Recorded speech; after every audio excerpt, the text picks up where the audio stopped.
the definition of freedom is to talk, think, and live life without restrictions, as long as your thoughts, your words, your actions are not hurtful and harmful to yourself or others. We are fine not having any problem with transgenders, but when we put a man that can break bones, damage a woman's body, that is no longer freedom. So the definition of feminazis, you refer to them as radical leftist feminists. I refer to them as feminazis. They are out there to destroy and demolish existence of women. They are claiming man can get pregnant. We all know that is not true. If you were born a female and then decide to identify as a man and become pregnant, you are still a pregnant woman, not a pregnant person. Okay, just a sec, Annie. Are you saying that a man who identifies as a woman shouldn't start going to get a pap smear once a year? And that would be interesting. I'm sorry. Or how about if a woman identifies as a man, shouldn't she start getting a prostate exam? I think that would be a good experiment. How about this? But of course, just wait. The leftists argue that it's not about. They've taken this to a new level, which I find mind-boggling. They say, "Oh no," they laugh at what I just said. They say it's not about biology; it's about identity. Exactly. And Yeah. therefore, they identify as such and such and such. They are not such and such and such. We need to be as picky as they are when we choose our words as well. When somebody told me that my pronouns are they, them.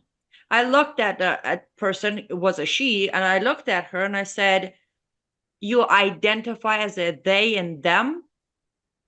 She was like, "No, I am they and them." I said, "No, you identify, because if my English properly helps me, you need to be more than one to be they, them." Of course, she got upset, block me, moves on. But the argument comes back to, how about this? We have a big argument. This country has been battling the abortion fight for so many years.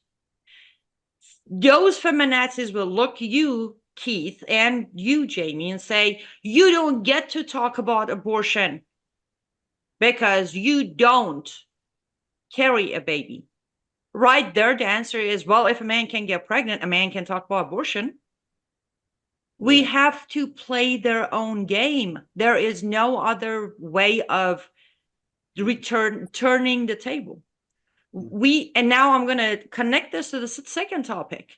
Keith, you asked how come, or I'm sorry, Jamie, you asked how come whenever there's a mockery, it's of Jesus. Well, because we sit quietly and take it.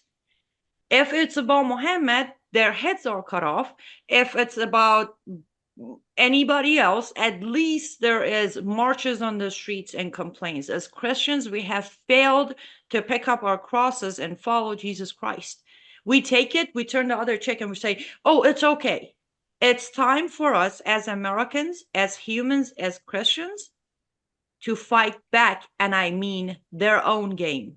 For anyone out there who's going to twist my words, I'm not promoting violence. I'm saying we Right. need to get involved.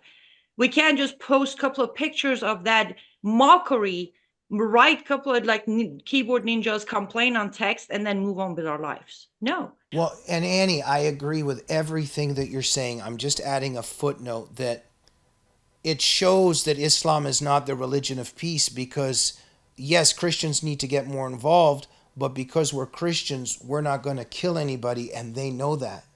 So they know that they can pick on Christians and Christianity and on Jesus because we have a forgiving, peaceful faith. And they say that Islam is a religion of peace, but deep down they don't want to say anything because they know they'll get killed.